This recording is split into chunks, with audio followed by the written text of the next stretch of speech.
देखिए इलेक्शन का समय है और बहुत सेंसिटिव एरिया है।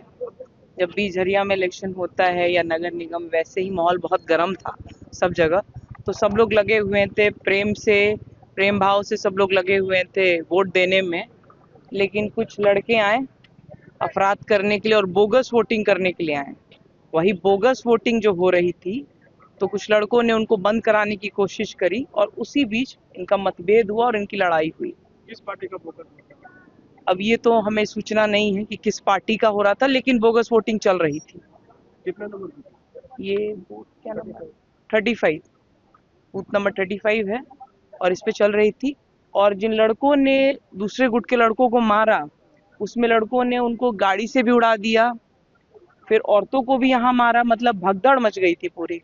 मैं तो सिंदरी में थी, वहां मैं बैठी हुई थी, वहां मैं राउंड अप पे थी।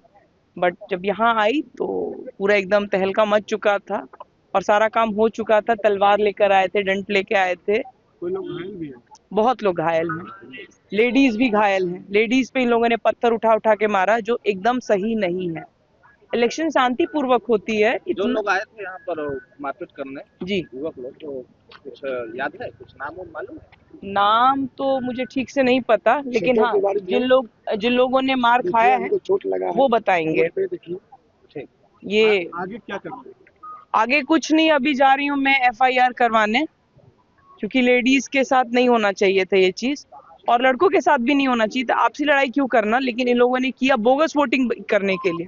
बोगस वोटिंग हुई है और उसकी चक्कर में, बचाने के चक्कर में मारा पीटी हुई है और भयंकर मारा पीटी हुई है। मतलब ऐसी मारा पीटी शायद कभी किसी बूथ पे नहीं हुई होगी। जैसे कि मैं सो रहा हूँ तो पिताजी को जगाना है मुझे, तो वो डायरेक्ट उठाने के बजाय, और हिंसा की परंपरा मेरे यहाँ नहीं थी सौभाग्य से, तो वो क्या करते थे कि उस कमरे में आ जाएंगे या बाहर से गुजरेंगे और चौपाई बोलेंगे, प्रात काल उठ गए रघुनाथा